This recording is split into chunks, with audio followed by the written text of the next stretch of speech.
الحمد لله وكفى وسلام على عباده الذين اصطفى أما بعد فأعوذ بالله من الشيطان الرجيم بسم الله الرحمن الرحيم وإذ قال موسى لقومه إن الله يأمركم أن تذبحوا بقرة قالوا أتتخذنا هزوا قال أعوذ بالله أن أكون من الجاهلين سبحان ربك رب العزة عما يصفون وسلام على المرسلين والحمد لله رب العالمين اللهم صل على سيدنا ومولانا محمد وعلى آل سيدنا ومولانا محمد وبارك وسلم اللهم صل على سيدنا ومولانا محمد وعلى آل سيدنا ومولانا محمد وبارك وسلم اللهم صل على سيدنا ومولانا محمد وعلى آل سيدنا ومولانا محمد وبارك وسلم۔ بنی اسرائیل سیدنا موسیٰ علیہ السلام آج دو واقعات انشاءاللہ ذکر کرنے ہیں۔ پہلا واقعہ تو یہ بنی اسرائیل کی گائے کے ذبح کا واقعہ ہوا۔ یہ کہ ایک شخص قتل ہو گیا، قاتل کا پتہ نہیں چل رہا تھا، تو بہت ایک خوفناک صورتحال بہت ایک خوفناک صورتحال جو ہے وہ پیش آئی، اور آپس میں مزید تنازع اور لڑائی اور جھگڑے کی ایک خوفناک بنیاد بڑھنے لگی۔ تو بنی اسرائیل نے حضرت موسیٰ علیہ السلام سے عرض کیا کہ آپ اللہ تعالیٰ سے پوچھ کے بتا دیجئے کہ قاتل کون ہے۔ اگر قاتل کا معاملہ قاتل ہی کا پتہ لگ جائے تو بہت ساری لڑائیوں اور جھگڑوں سے ہم بچ جائیں گے۔ ہوا یہ تھا کہ ایک شخص نے اپنے نکاح کے لیے کسی کو کہا کہ بھئی میری شادی اپنی بیٹی سے کر دو، اس نے منع کر دیا، اور اس منع کرنے پہ اس شخص نے اس شخص کو قتل کر دیا جس کی بیٹی سے وہ شادی کرنا چاہتا تھا، اور اس کا کسی کو معلوم بھی نہ ہوا۔ تو یہ مسئلہ بڑھتا گیا، پھیلتا گیا۔ بہرحال موسیٰ علیہ السلام سے جب بات کی گئی، سیدنا موسیٰ علیہ السلام نے اللہ رب العزت سے درخواست کی کہ یا اللہ، بنی اسرائیل والے آئے ہیں، یہ معاملہ ہے اور قاتل کا پتہ چل نہیں رہا، تو اگر آپ بتا دیں، آپ تو ہر چیز کے جاننے والے ہیں۔ اللہ رب العزت نے فرمایا کہ بنی اسرائیل کے کہو کہ ایک بچھڑا ذبح کریں، گائے یا بچھڑا ذبح کریں، ذبح کر کے اس کا گوشت جو ہے وہ مقتول کے اوپر رکھ دیں، تو مقتول زندہ ہو کے بتا دے گا کہ مجھے کس نے قتل کیا، اور مقتول جو بتائے گا وہ سچ بتائے گا، اور اس کی گواہی کو قبول کیا جائے کہ اللہ نے وحی کے ذریعے اطلاع دی۔ بہرحال جیسے ہی حضرت موسیٰ علیہ السلام نے یہ کہا کہ بھئی جانور ذبح کر کے اس طرح سے کرو، کہنے لگے کیا آپ مذاق کرتے ہیں؟ کدھر مقتول کا قاتل کا پتہ کرنا ہے، کدھر گائے کا ذبح، کوئی درمیان میں کوئی نسبت ہی کوئی نہیں ہے، یہ کیا آپ کہہ رہے ہیں؟ آپ مذاق کرتے ہیں ہمارے ساتھ؟ حضرت موسیٰ علیہ السلام نے فرمایا قال اعوذ باللہ، میں اللہ کی پناہ میں آنا چاہتا ہوں، میں اللہ کی پناہ میں آتا ہوں، تم کیسی باتیں کر رہے ہو؟ کیا میں اللہ تعالیٰ سے متعلق اس طرح کا کوئی مذاق کروں گا؟ میں تو تمہیں وہ بتا رہا ہوں جس کا حکم ہوا۔ بنی اسرائیل کی عادت بہت خراب تھی کہ ہر بات میں سے وہ مسئلے نکالتے تھے، ایک حکم آ گیا یہ کر لو۔ صحابہ کرام کی عادت یہ تھی کہ اللہ کے محبوب جو حکم دے دیتے، سمجھ میں آتا نہ آتا وہ کر لیتے۔ ہمیں بھی یہی کرنا چاہیے، جو دین کی بات ہے، بس اللہ کا حکم آ گیا، ہمیں علماء بتا رہے ہیں، ہمیں چاہیے کہ ہم کر لیں۔ تو بنی اسرائیل والوں نے یہ نہ کیا، پہلے تو اعتراض کیا۔ موسیٰ علیہ السلام نے جب اصرار کیا کہ بھئی یہ اللہ ہی کا حکم ہے، پھر کہنے لگے اچھا اگر ایسی ہی بات کی ہے تو اللہ سے کہیں ہمیں صاف صاف بتائے کہ وہ گائے کیسی ہو۔ اللہ تعالیٰ نے فرمایا کہ بھئی نہ بہت بوڑھی ہو، نہ کوئی بالکل چھوٹی عمر کی ہو، درمیانی عمر کی ہو۔ اب کر لو، ذبح کرو، عمل کرو۔ اس کے بعد ایک نیا مسئلہ لے کر آ گئے، اچھا اب ہماری خاطر اللہ سے یہ پوچھ لیجئے کہ ذرا صاف صاف بتائے اس کا رنگ کیسا ہو۔ اپنے لیے مشکلات پیدا کرتے جا رہے ہیں۔ اللہ تعالیٰ نے فرمایا کہ اس کا رنگ تیز زرد رنگ کی گائے ہو جو دیکھنے والوں کا دل خوش کر دے، تسر الناظرین۔ انہوں نے پھر کہا اللہ تعالیٰ سے درخواست کیجئے میں صاف صاف بتائیں وہ گائے کیسی ہو، اور کچھ پوچھ کے بتائیے۔ آپ نے تو ہمیں شبہ میں ہی ڈال دیا، ابھی ہم کیا کریں؟ اللہ نے چاہا تو ہم ضرور ایسی گائے تلاش کر لیں گے جو اللہ کو چاہیے، جو اللہ بتا رہے ہیں۔ موسیٰ علیہ السلام نے فرمایا کہ اللہ تعالیٰ فرماتے ہیں وہ ایسی گائے ہو جو زمین پہ ہل نہ جوتتی ہو اور نہ کھیتی کو پانی دیتی ہو، پوری طرح صحیح سالم ہو، پورے جسم پہ کوئی داغ نہ ہو۔ آپ کہنے لگے اب آپ نے ٹھیک بتایا، اب صحیح بات ہمیں پتہ لگی، رنگ ایسا ہو، عمر ایسی ہو، اور ساری چیزیں پتہ کر کے لے گئے۔ اب جناب تلاش میں لگے ہوئے، تلاش کرتے کرتے پھر بہرحال ان کو ایک گائے مل گئی۔ اب وہ گائے کس کی تھی؟ حدیث میں تو اس میں وضاحت نہیں ہے، تاہم ایک اسرائیلی روایت ہے، اس میں یہ کہتے ہیں کہ ایک شخص تھا، ایک بچہ تھا نوجوان، وہ یتیم بھی تھا، باپ کا انتقال ہو چکا تھا، اور ماں باپ کا بہت فرما بردار تھا، ہر کام ماں کی اجازت سے اور پوچھ کے کرتا تھا۔ تو ماں کی خدمت اور ماں کی محبت کی وجہ سے، فرما برداری کی وجہ سے بنی اسرائیل نے جو مطلوبہ گائیں تھی وہ اس بچے کے پاس تھی۔ تو کتابوں میں، بعض کتابوں میں لکھا ہے، حقیقت اس کی اللہ جانتے ہیں، لیکن یہ لکھا ہوا ہے کہ سونا دے کر گائیں حاصل کی، جتنا وزن گائیں کا تھا اتنا سونا دینا پڑا۔ خیر وہ گائیں لے آئے اور گائیں کو ذبح کیا، ذبح کر کے جب حصہ ڈالا اس کا ٹکڑا، ذبح کرنے کے بعد مقتول کے اوپر، مقتول نے کھڑے ہو کے بتا دیا فلاں شخص میرا قاتل ہے، مسئلہ حل ہو گیا۔ نبی کریم صلی اللہ علیہ وسلم نے یہاں پہ فرمایا تھا کہ بنی اسرائیل والے اگر یہ نہ پوچھتے اور اتنی حجتیں نہ کرتے، اتنی قیدیں نہ لگاتے تو کوئی گائیں ذبح کرتے ان کا یہ کام ہو جانا تھا۔ اللہ نے کہا تھا گائیں ذبح کر کے یہ کام کر لو تمہارا کام ہو جائے گا، وہ مشکل سے مشکل اپنے لیے خود بناتے چلے گئے، بہت سخت دل تھے۔ یہاں سے بات معلوم ہوتی ہے عمل کرنے کی نیت سے انسان مسائل پوچھے اور آگے کرتا رہے، اللہ سے مانگتا رہے، جتنی وہ پیچھے سے حجتیں نکالے گا نا اپنے لیے مشکلات اور مسائل پیدا کرے گا۔ اب یہاں قرآن مجید میں اللہ رب العزت ان یہودیوں کو فرماتے ہیں ثم قست قلوبکم من بعد ذلک فہی کالحجارہ او اشد قسوہ، اس کے بعد تمہارے دل پتھر ہو گئے، یہاں تک ایسے ہو گئے کہ جیسے پتھر، بلکہ سختی میں پتھروں سے بھی زیادہ۔ اللہ فرماتے ہیں کہ کچھ پتھر ایسے ہوتے ہیں جن میں سے نہریں پھوٹ اٹھ جاتی ہیں، کچھ ایسے ہوتے ہیں جو خود پھٹ جاتے ہیں، ان میں سے پانی نکل آتا ہے، اور کچھ پتھر ایسے ہوتے ہیں جو خوف خدا سے نیچے گر جاتے ہیں، لڑک جاتے ہیں۔ لیکن تم تو ہر چیز سے ہی زیادہ سخت ہو چکے، پتھروں سے بھی زیادہ، تم تو بالکل غافل ہو چکے۔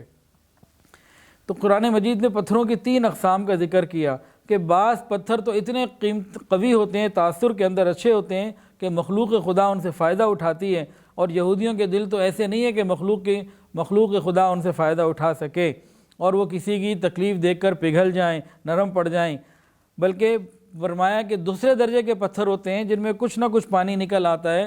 فرمایا کہ یہ یہودی اتنے بھی درجے کے نہیں کہ ان کے دل ذرا سے بھی نرم ہو، یہ پتھروں سے بھی زیادہ ہیں، بلکہ بعض پتھر تو خوف خدا کی وجہ سے جھک جاتے ہیں، یہ تو اس سے بھی گئے گزرے ہیں، اس سے بھی زیادہ بدترین لوگ ہیں۔ اللہ تعالی ہماری حفاظت فرمائے اور ہمیں شریعت کے اوپر اخلاص کے ساتھ عمل کرنے کی توفیق عطا فرمائے۔ اچھا یہاں ایک چیز اور بھی ہے، وہ یہ ہے آخر جب ان لوگوں کو ضرورت پڑی قاتل کا پتہ کرنے کی تو اللہ رب العزت حضرت جبرائیل علیہ السلام کے ذریعے خبر دے سکتے تھے، کوئی اور طریقہ ہو سکتا تھا، یہ گائے کا ذبح کرنا ہی کیوں ٹھہرا؟ یہی حکمت، یہ حکم اللہ نے کیوں دیا؟ پہلی بات تو یہ ہے جو صحیح بات ہے، اصل وہی اللہ کی مرضی، وہ مالک ہے، بادشاہ ہے، جو چاہے حکم دے، ہمارا کام ہے کرنا۔ لیکن محققین نے اس کے اندر حکمتیں بھی لکھی ہیں، فرماتے ہیں کہ اس کے اندر حکمت یہ تھی کہ بنی اسرائیل کے اندر گائے کی بڑی عظمت تھی اور بہت اس کا خیال کرتے تھے۔ اس کی 3 وجوہات تھیں۔ ایک وجہ تو یہ تھی کہ مصر کے اندر اہل مصر گائے کو پوچھتے تھے تو ان کے اندر عقیدت آ گئی تھی کہ واقعی کوئی بڑی عظیم شے ہے۔ اس کے بعد جیسے ہی یہ لوگ فرعون غرق ہوا اور یہ لوگ آگے نکلے تو کچھ لوگوں کو گائے کی عبادت کرتے دیکھا تو موسیٰ علیہ السلام سے کہنے لگے ہمیں بھی ایسا کوئی معبود دے دو کہ نظر آئے ہم اس کی عبادت کریں۔ موسیٰ علیہ السلام نے فرمایا کہ جاہل تو نہیں ہو تم لوگ، کیا کر رہے ہو؟ اس کے بعد جب موسیٰ علیہ السلام گئے ہوئے تھے تورات لینے کوہ طور کے اوپر، 40 روز وہاں لگے، تو اس دوران پیچھے سامری نے جو عبادت کے لیے مورتیاں جو بھی شکل بنائی تھی وہ بچھڑا ہی تھا، اور اس کی باقاعدہ بنی اسرائیل نے عبادت کی۔ پھر موسیٰ علیہ السلام پھر انہوں نے توبہ کی اور وہ معاملہ رفع مکمل ہوا۔ تو بنی اسرائیل کے اندر کہیں نہ کہیں گائے کی جو ہے نا وہ عظمت موجود تھی۔ تو اللہ رب العزت نے حکم ایسا دیا کہ جب یہ اپنے ہاتھوں سے گائے کو ذبح کریں گے نا، جب یہ اپنے ہاتھوں سے گائے کو ذبح کریں گے، انہیں معلوم ہو جائے گا کہ یہ تو ہمارے ہاتھوں سے ذبح ہو جاتی ہے، یہ ہماری کسی کی کیا مدد کر سکتی ہے، یہ تو خدا ہونے کے اور عبادت کے لائق نہیں ہے، یہ تو ایک عام سا جانور ہے جو ہمارے نفع کے لیے اللہ نے پیدا کیا ہے۔ تو ان کی عقیدے کی اصلاح بھی اس میں مقصود تھی۔ اور دوسرا یہ تھا کہ آزمائش ہو جائے کہ میرے حکم کو مانتے ہیں کہ یا چون چرا کرتے ہیں، تو وہ بھی معلوم ہو گیا کہ ان کے دل بڑے ٹیڑھے ہیں، سیدھی طرح بات نہیں مانتے، اور بہرحال پھر انہوں نے بات کو مانا، قاتل کا معلوم بھی ہو گیا۔ اور ایک حکمت یہ لکھی ہے مفسرین نے کہ اس بچے کو جو ماں باپ کا فرما بردار تھا اس کو مالی فائدہ بھی اللہ نے پہنچانا تھا۔ تو یہ کئی چیزیں مل کے ایک بات ہو گئی، لیکن اصل بات یہی ہے کہ عقیدے کی اصلاح جو ہے نا، کہ ہر چیز کا خالق اور مالک اور رازق اللہ ہے، وہی سب کچھ کر سکتا ہے، وہی سب کچھ کر رہا ہے۔ دوسرا واقعہ آج قارون کے بارے میں ہے۔ سورہ قصص میں 20ویں سپارے میں قارون کا واقعہ قرآن مجید میں اللہ نے فرمایا، ان قارون کان من قوم موسیٰ فبغى علیہم وآتیناہ من الکنوز ما ان مفاتحہ لتنوء بالعصبۃ اولی القوہ۔ قارون موسیٰ علیہ السلام کی قوم کا ایک شخص تھا جو موسیٰ علیہ السلام کا چچا زاد تھا، اور فرعون کی طرف سے بنی اسرائیل کے اوپر نگران تھا۔ اس کو خوب مال ملا تھا، اس نے وہاں اس نگرانی میں خوب مال بنایا تھا۔ اللہ فرماتے ہیں کہ ہم نے اسے اتنے خزانے دیے تھے کہ خزانے نہیں، خزانوں کی چابیاں طاقتور لوگوں کی ایک جماعت بھی بمشکل اٹھاتی تھی۔ بھئی ایک گھر ہے، اس میں 10 کمرے ہیں، اس کی کتنی چابیاں ہوں گی؟ 10-20 چابیاں ہوں گی، تو 10-20 چابیاں پورے گھر کے اندر سونا اگر بھرا ہوا اور خوب مال ہو تو 10-20 چابیاں ہوئیں یا جتنی بھی بنی۔ تو فرمایا کہ خزانہ اتنا نہیں تھا کہ لوگ اٹھاتے اٹھاتے تھک جاتے تھے، خزانوں کی چابیاں، اب ایک چابی کے پیچھے کتنے خزانے ہوتے ہوں گے، اتنا اللہ نے اس کو مال دیا تھا۔ لیکن یہ بہت اتراتا تھا۔ اس کو کہا بھی گیا کہ لا تفرح، اذ قال له قومه لا تفرح ان اللہ لا يحب الفرحین۔ قوم نے کہا بھی کہ دیکھو اللہ نے تمہارے اوپر احسان کیا ہے، تم بھی دوسروں کے اوپر احسان کرو، زمین کے اوپر فساد نہ بناؤ۔ اللہ تعالیٰ فساد بنانے والوں کو اور فساد بننے والوں کو، مچانے والوں کو پسند نہیں کرتا۔ کہنے لگا انما اوتیت علی علم عندی، یہ تو میرا ہے، اللہ نے تھوڑی مجھے دیا ہے، یہ تو میرا ہے، میں نے اپنے علم سے، میری ڈیل، میری باتیں، میری جناب کسٹمر ڈیلنگ اور میرا دماغ اور میرا ہنر، میں نے ایسے کیا، میں نے ایسے کیا۔ تو اس نے کہا تو سارا میری محنت سے، اس میں کس بات کی زکوٰۃ صدقات میں دوں، کسی کا میں خیال کروں؟ تو اس طریقے سے اس نے اللہ کے احکامات کا انکار کیا۔ موسیٰ علیہ السلام نے اس کو کہا تھا کہ بھئی تمہیں اللہ نے مال دیا، اب تم غریبوں کی مدد کرو، زکوٰۃ خیرات صدقات سے۔ کہا میں کس بات سے کروں، یہ تو میرا ہے، مجھے تھوڑی اللہ نے دیا ہے، نعوذ باللہ۔ اس قسم کی باتیں تقریباً مفہوم عرض کر رہا ہوں وہ کیا کرتا تھا۔ موسیٰ علیہ السلام اسے نصیحت کرتے رہتے، اسے بڑی تکلیف ہوتی تھی۔ ایک مرتبہ موسیٰ علیہ السلام بنی اسرائیل کے ایک بڑے مجمع سے خطاب کر رہے تھے، ان کو اللہ کا حکم سنا رہے تھے اور ان کو تورات کی تعلیم دے رہے تھے۔ اتنے میں یہ بڑی زینت کے ساتھ اور بڑے خدام کے ساتھ، بڑے حشم خدم اور بڑے جناب جو ہے نا شان و شوکت کے ساتھ نکلا، اور مال و جواہر اور ساتھ خوب جو ہے نا وہ دکھاوا اور بڑی سج دھج کے ساتھ جو ہے نا بڑے گج کے وج کے پھر نکلا۔ یہ جب یہ نکلا، اس کا کہنے کا مقصد یہ تھا کہ آپ کے پاس اتنے لوگ ہیں تو میرے پاس بھی بڑے ہیں، آپ ایسے اکیلے نہیں ہیں، ہمارے پاس بھی بڑا کچھ ہے۔ خیر جب یہ نکلا، جو کچھ لوگ ایسے تھے بنی اسرائیل میں سے، انہوں نے جب اس کے مال کو دیکھا، اس کی سواریوں کو دیکھا اور یہ سب کچھ دیکھا، تو ایک جملہ کہنے لگے جو شاید آج بھی بہت سے لوگوں کی دل کی آواز ہے۔ وہ لوگ کیا کہنے لگے؟ یا لیت لنا مثل ما اوتی قارون۔ آج شاید بہت سارے لوگوں کے دل کی آواز بھی یہی ہے۔ انہوں نے کیا کہا؟ کاش ہمارے پاس بھی اتنا ہوتا جتنا قارون کے پاس۔ آج ہم میں سے کتنے لوگ ایسے ہیں، کسی کے پاس گاڑی اچھی دیکھ لی، کسی کے پاس گھر اچھا دیکھ لیا، کسی کا بزنس اچھا دیکھ لیا، اور کوئی نعمت دیکھ لی تو بس دل کرتا ہے کہ میرے پاس بھی ایسا ہو جیسا اس کے پاس تھا۔ یا لیت لنا مثل ما اوتی قارون انہ لذو حظ عظیم۔ وہ تو بڑے مزے میں ہیں۔ جب لوگوں نے یہ بات کہی تو اللہ فرماتے ہیں وقال الذین اوتوا العلم، جو علماء تھے، علم جانتے تھے، متقی لوگ تھے، انہوں نے کہا ویلکم ثواب اللہ خیر۔ ارے تمہیں کیا ہو گیا ہے، کیا ہو گیا تمہاری عقلوں کو؟ جو اللہ رب العزت کے پاس ثواب ہے اور وہ زیادہ بہتر ہے، تم یہ کیسی باتیں کر رہے ہو؟ بہرحال تو اللہ رب العزت نے قارون کے لیے پھر فخسفنا بہ وبدارہ الارض، اللہ رب العزت نے پھر اس کے انتقام لیا اور اس کو اور اس کے گھر کو اور اس کے سارے سامان کو، مال و دولت کو، خزانوں کو سب دھسا دیا۔ فخسفنا بہ وبدارہ الارض، اللہ تعالیٰ نے اس کو ہمیشہ کے لیے ختم کر دیا۔ اب یہاں قرآن اور حدیث میں اتنی ہی باتیں ہیں، باقی جو وہ باتیں آتی ہیں نا کہ جی موسیٰ علیہ السلام کو اختیار دیا گیا اور وہ حکم دیتے رہے، زمین دھساتی رہی، وہ ان سے معافی مانگتا رہا، وہ اس سے دھساتے رہے۔ یہ سب اسرائیلی روایات ہیں، اس کے بارے میں خاموش رہنا زیادہ بہتر ہے۔ نہ قرآن مجید میں اس کی تفصیلات موجود، نہ احادیث مبارکہ میں صحیح جگہ پہ اس کی کوئی تفصیلات موجود۔ یہ تاریخی روایات ہیں، اللہ باللہ ہی بہتر جانتا ہے کہ کیا ہوا۔ جو قرآن مجید میں ثابت ہے، جو حدیث میں بات موجود ہے، اللہ تعالیٰ نے اس کو اس کے تمام مال اور اسباب کے ساتھ زمین میں دھسا دیا۔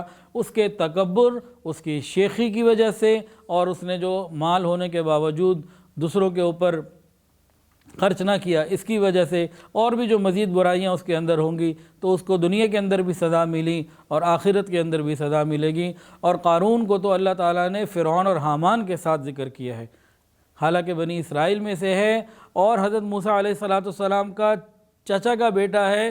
موسیٰ علیہ السلام کے والد اور دادا کے بعد حضرت یوسف علیہ السلام اور ان کے بھائی آتے ہیں، اور پھر یعقوب علیہ السلام آتے ہیں۔ یہ بھی نبیوں کی اولاد تھا، قارون عام نہیں تھا، یہ فرعون کی اولاد میں سے نہیں تھا، آل فرعون میں نہیں سے تھا، یہ بھی نبیوں کی اولاد میں سے تھا، نبی کا کزن تھا۔ لیکن کس وجہ سے تباہ ہوا؟ کیا چیز تھی؟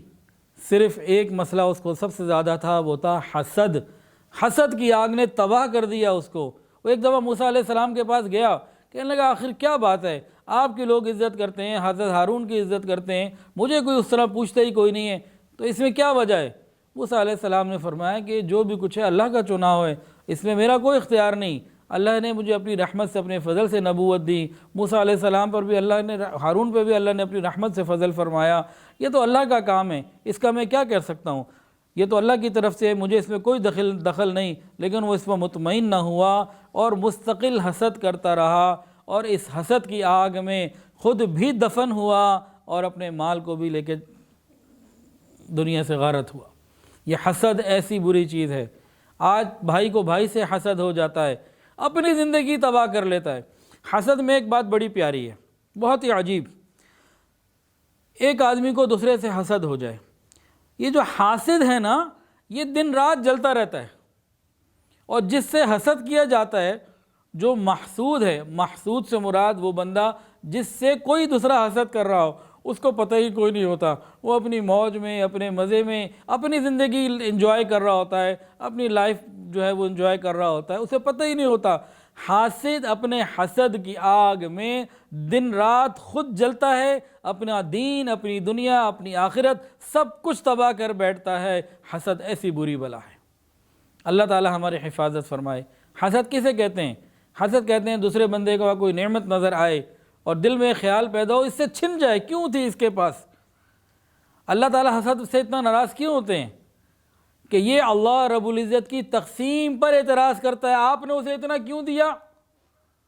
نحن قسمنا بینہم معیشتہم، اللہ فرماتے ہیں ہم نے تقسیم کیا ہے، عزت ہے، مال ہے، جائیداد ہے، کاروبار ہے، کچھ بھی ہے، اولاد ہے، کچھ بھی ہے، یہ تقسیم اللہ کی ہے۔ نحن قسمنا بینہم، تو حاسد جو ہے یہ ڈائریکٹ اللہ پر اعتراض کرتا ہے، اللہ آپ نے اسے کیوں دیا؟ تو حسد کسے کہتے ہیں کہ انسان کے دل میں یہ تمنا، خیال پیدا، اس کو کیوں ملے، تباہ ہو جائے، اس کا تو بیڑا ہی غرق ہو جائے۔ ہاں ایک اور چیز ہوتی ہے، وہ ہے غبطہ، غین سے غبطہ، وہ جائز ہے۔ غبطہ کسے کہتے ہیں؟ غبطہ کہتے ہیں ایک بندے کے پاس ہم نے دیکھا بہت اچھی نعمت ہے، ہم نے اللہ سے مانگا یا اللہ آپ نے اس کو یہ نعمت اپنے فضل سے دی ہے، اللہ مجھے بھی عطا فرما، اور دل میں یہ تمنا ہو کہ اس کی بھی باقی رہے۔ بلکہ بزرگوں سے ایک دعا سیکھی بڑی پیاری، غالباً میرے دادا حضرت یعقوب رحمۃ اللہ علیہ، حضرت شیخ محمد یعقوب رحمۃ اللہ علیہ، وہ بھی یہ دعا مانگا کرتے تھے۔ وہ ان کی دعائیں، میرے دادا کی ایک ترتیب یہ تھی کہ جس دن انہیں دعا نہیں مانگنی ہوتی نا، اس دن گھنٹہ ڈیڑھ گھنٹہ مانگتے تھے، جب ذرا ٹائم شارٹ ہوتا تھا تو گھنٹہ ڈیڑھ گھنٹہ، ورنہ دو دو تین تین گھنٹے اور 3.5 گھنٹے تک بھی دعائیں مانگتے تھے روز، یہ ان کا معمول تھا۔ تو ایک دعا یہ مانگتے تھے، یا اللہ فلاں بندے کو جو آپ نے نعمت عطا فرمائی ہے اس کی نعمت میں مزید اضافہ عطا فرما، اور مجھے اس سے بھی زیادہ عطا فرما، اللہ کے خزانوں میں کون سی کمی ہے؟ تو یہ غبطہ ہے، کسی کے پاس کوئی نعمت دیکھی، یا اللہ اس کو بھی اس میں مزید ترقی عطا فرما اور مجھے اس سے بھی بہتر عطا فرما۔ یہ چیز جائز ہے، یہ گناہ نہیں ہے، یہ تو اللہ سے دعا مانگنا ہے، دعا عبادت ہے، تو اس کی تو گنجائش ہے۔ لیکن یہ چیز کہ دوسرے بندے کا بیڑا غرق ہو جائے، چھن جائے، وہ تباہ ہو جائے، اس میں ہوتا کیا ہے؟ دوسرا تو میٹھی نیند سوتا ہے اور یہ بیچارہ ڈپریشن کا مریض بن کے پاگل خانہ ہی پہنچا کرتا ہے۔ اللہ تعالی ہماری حفاظت فرمائے اور اس حسد سے ہماری حفاظت فرمائے۔ اور ایک بات یہ بھی ہے کہ اس دنیا میں جس کو جتنا فضل و کمال ملا اس کے اتنے حاسدین بنے، دین کے معاملے میں یا دنیا کے معاملے میں۔ امام اعظم امام حنیفہ رحمۃ اللہ علیہ کے حاسدین ان کی زندگی میں بھی تھے، آج بھی ہیں، اللہ کی شان، ان کو فضل و کمال ہی اللہ نے اتنا دیا تھا۔ اور سب سے زیادہ حسد اس کائنات میں کس کو ہوا؟ کس سے کیا گیا؟ حسد ہوتا ہے جب کسی دوسرے بندے کو نعمت ملتی ہے نا، تب حسد ہوتا ہے۔ تو اس کائنات میں سب سے زیادہ نعمتیں اللہ نے اپنے محبوب کو عطا فرمائیں۔ حضرت محمد مصطفیٰ احمد مجتبیٰ سرکار دو عالم صلی اللہ علیہ وسلم کو سب سے زیادہ نعمتیں ملیں، اور کائنات میں سب سے زیادہ حسد بھی آپ سے کیا گیا۔ اور سب سے زیادہ حسد کرنے والوں میں یہود کا ذکر ہے کہ انہوں نے نبی علیہ السلام سے حسد کیا، حسدا من انفسہم۔ اور قرآن مجید میں آخری جو دعا صورتیں ہیں ان میں سے قل اعوذ برب الفلق کے اندر من شر حاسد اذا حسد، یہ دعا بھی سکھائی گئی۔ حسد سے بچنے کے لیے جو شخص یہ عمل رکھے، ہر نماز کے بعد یا دن میں کسی وقت یہ سورت پڑھ لیا کرے قل اعوذ برب الفلق، کی اللہ تعالی حاسد کے حسد سے بچا لیتے ہیں۔ اب ایک آخری بات کر کے بات مکمل کرتا ہوں۔ ہمارے اکابرین کو اللہ نے بہت بڑا دل دیا تھا، بہت بڑا دل۔ ان میں سے بعض کا حال لکھا ہے، ایک کتاب ہے اخلاق سلف، بڑی عجیب کتاب ہے، اخلاق سلف، سلف ہمارے اکابرین کے اخلاق۔ اس میں لکھا ہوا ہے کہ جب ہمارے بڑوں کو یہ معلوم ہوتا کہ فلاں بندہ ان سے حسد کر رہا ہے تو اللہ کا شکر ادا کرتے۔ شکر کس بات پہ؟ وہ شکر اس بات پہ ادا کرتے، اس کا مطلب ہے اللہ نے ہمیں کوئی نعمت دی ہوئی جس کو دیکھ کے کوئی جل رہا ہے تو اس نعمت کا شکر ادا کرتے تھے۔ تو حاسد ہی جل کے مرتا ہے، وہی کڑتا ہے، وہی ڈپریشن کا مریض ہوتا ہے۔ جس سے حسد کیا جائے وہ اگر صحیح رات پہ چلتا رہے، صحیح ٹریک پہ رہے، اللہ اس کی حفاظت فرماتے ہیں۔ اللہ تعالی ہمیں حسد سے ہماری حفاظت فرمائے۔ وآخر دعوانا ان الحمدللہ رب العالمین۔ ویڈیو کے نیچے سبسکرائب کے بٹن پہ کلک کریں، بیل کے آئیکن پہ کلک کیجئے تاکہ ہر نئی ویڈیو کی نوٹیفیکیشن آپ کو مل جائے۔